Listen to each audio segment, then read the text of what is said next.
peuple haïtien. L'histoire est une enseignante et c'est en cette qualité qu'elle convoque aujourd'hui le peuple haïtien autour de cette date du 7 février qui rappelle la fin de la dictature des Duvaliers, un événement majeur qui aura marqué à jamais la vie politique de notre République. L'autorité de l'histoire se construit avec les dates qui permettent aux sociétés humaines de se situer entre le relief du passé et un présent à élargir sans cesse. C'est donc une démarche intellectuelle qui participe à la formation de la conscience de l'homme, toujours dans le besoin constant de saisir le mouvement de son évolution pour se projeter dans l'avenir. 36 ans déjà, c'est le temps de l'inventaire. C'est aussi le temps d'une génération qui a droit à des explications. Il est donc important de revoir les idées qui ont entouré le 7 février 1986, celles qui ont appelé une civilisation du nouvel être haïtien déterminé à redevenir propriétaire de lui-même pour être artisan de son pays.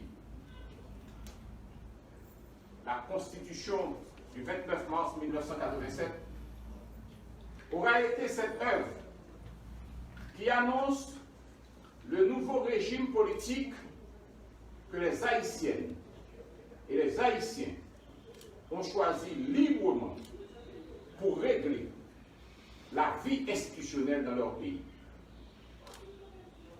Le constat aujourd'hui, malheureusement, est que la démocratie a été détournée en faveur du populisme qui traduit un manque d'horizon greffé sur un fondement intellectuel qui n'a pas été à la hauteur des aspirations. Les conséquences sont telles que notre charte fondamentale en est sortie souillée par des imposteurs qui ont pris toutes les précautions pour empêcher la mise en place des institutions. Or, la culture repoussée cède toujours sa place à la barbarie.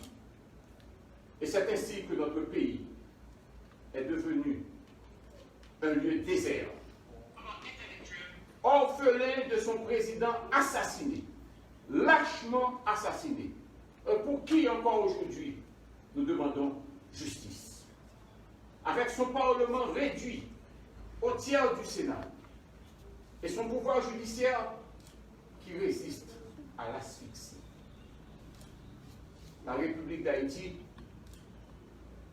est de facto aujourd'hui.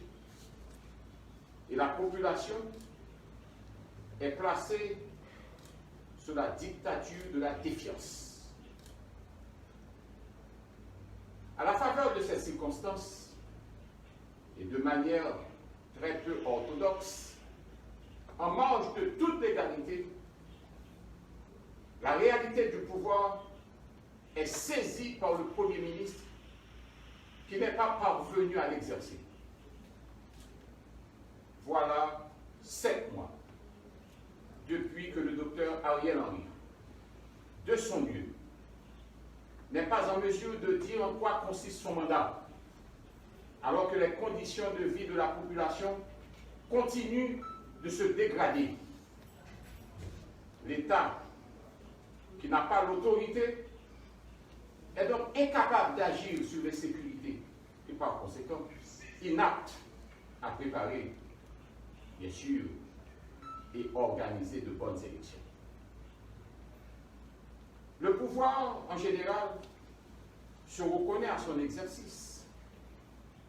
Et un pouvoir qui n'agit, et surtout qui n'agit pas, n'en est pas un. Combien de cadavres encore pour nous compter en plus?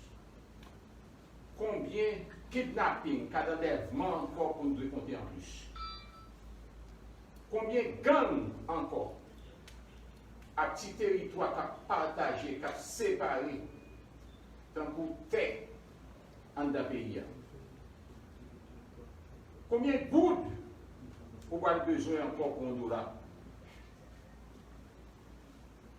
Comment faut-il continuer encore à dépenser l'argent de l'État sans compter et sans contrôle? Les questions sont nombreuses pour exposer incapacité gouvernement des faits. Donc, chef, journée Godia, le docteur Ariel Henry, constitué principal obstacle pour le dialogue national. Devant dégradation accélérée vie politique là, en Haïti, le gouvernement en place là, il n'y a pas de trop gros bagages pour le faire. Sous problème qui a affecté le pays et qui de plus en plus ça va aggraver. Un seul droit a été ouvert à la nation, celle que chacun répète et que certains malheureusement hésitent à rencontrer. La concertation et le consensus s'imposent aux acteurs qui, dans un élan de lucidité, doivent comprendre que toute initiative sectaire est vouée à l'échec qui entraînera, bien sûr, les fondements du pays. Le compromis, cette fois, doit l'emporter sur les mesquineries répétées qui ont déjà donné les résultats que le peuple haïtien est en train de subir. Il paraît nécessaire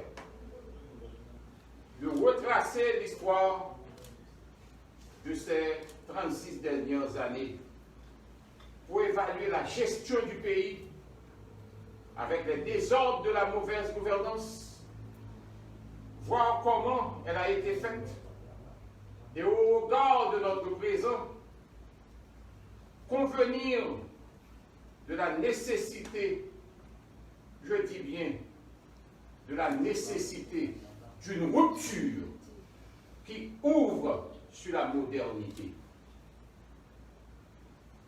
Le Sénat de la République, que je préside, affirme son engagement dans cette voie de la rupture et elle a décidé activement d'entreprendre avec les autres le chantier du consensus. Le Sénat annonce pour la fin de cette semaine la tenue d'une grande réunion des différents pôles de la société, tout en souhaitant vivement la participation du Premier ministre Ariel Henry, que nous avons invité officiellement. Il n'est pas trop bonheur pour nous voyer beaucoup de compliments à tout secteur qui ont même souhaité les bons offices du Sénat. On beaucoup de compliments à l'évêque, l'Église catholique, en pile leader moral, en pile leader politique, qui croient que eux-mêmes, c'est seulement le consensus qui est capable de mener nous sur la libération que nous avons souhaité pour le pays. La détérioration de notre société haïtienne est manifeste pour exiger le consensus au lieu de la confrontation stupide.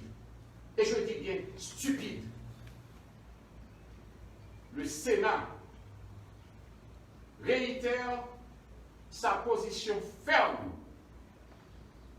qui constatait jeudi à même, à minuit,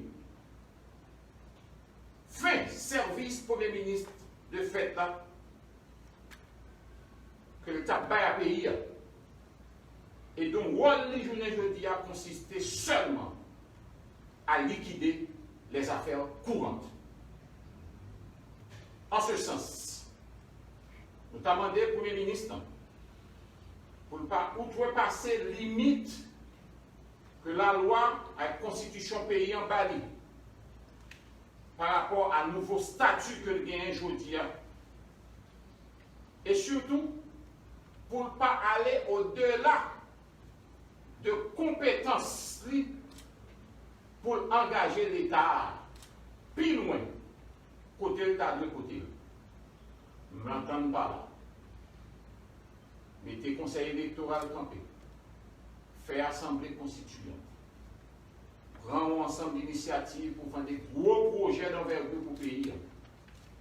On a dit, Premier ministre, rôle les confier à partir de aujourd'hui à liquider uniquement les affaires courantes.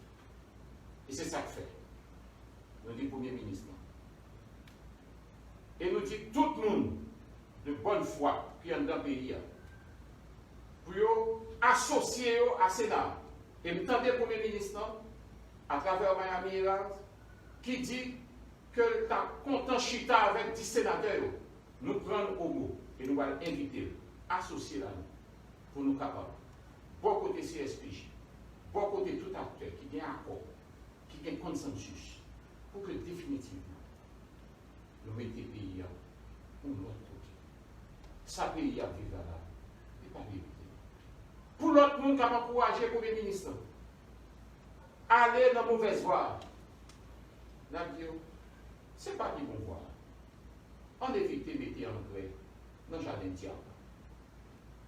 Je ne te dis, on te dit, et qu'on voit déjà, drap chirenette, pas de drap encore qui peut couvrir pièce pied mou. Nous ne sommes pas capables de craser les dernières chances que nous gagnons pour nous vivre sous le bout de personne. On a dit attention, craser le bouteille là, c'est vous. Mais ramasser les ingrédients de bouteille là, c'est tout. La situation est trop grave. Elle ne permet à aucun groupe, à aucun secteur de ruser avec les règles pour profiter des miettes. Il n'y a plus rien à prendre. Nous avons à ramasser notre pays, le relever avant de penser au pouvoir, à prendre par le biais des urnes, bien sûr. Parce que de toute façon, nous sommes pour des élections. Nous devons aller aux élections. Nous devons réunir les conditions indispensables pour la tenue de ces élections. Et cela doit passer obligatoirement et nécessairement par la tenue de ce congrès de consensus. Notre réunion, ou notre congrès de consensus, se propose d'avoir autour de la table les différentes tendances, les différents secteurs de la vie nationale pour dégager un consensus, le consensus vrai, le consensus véritable, qui met un terme à la crise haïtienne, qui nous déshonore et nous affaiblit. Merci.